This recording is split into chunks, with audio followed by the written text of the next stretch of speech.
കുറ്റാരോപണത്തിൽ നിന്ന് നമുക്ക് രക്ഷ ലഭിക്കാൻ.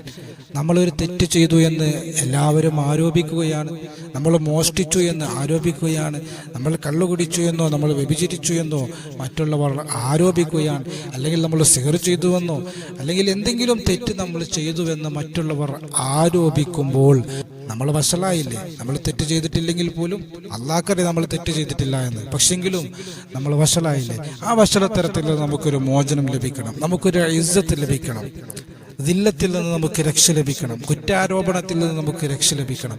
അതിനുവേണ്ടി നമ്മൾ ചെയ്യേണ്ടത് എല്ലാ ദിവസവും സുബ്ഹി നമസ്കാര ശേഷം 101 പ്രാവശ്യവും മറ്റു നിസ്കാരങ്ങൾക്ക് ശേഷം 11 പ്രാവശ്യവും യാ റാഫിഉ യാ അല്ലാഹ്, യാ മുസില്ലു യാ അല്ലാഹ് എന്നുള്ള ദിക്റിനെ നമ്മൾ കൊണ്ടുവരിക എന്നുള്ളതാണ്. തുടർച്ചയായി 40 ദിവസം നമ്മൾ ഇങ്ങനെ ചെയ്യുമ്പോൾ കുറ്റാരോപണത്തിൽ നിന്ന് നമുക്കൊരു മോചനം ലഭിക്കും. അല്ലാഹു നമ്മുടെ ഇസ്സത്തിനെ സംരക്ഷിക്കും.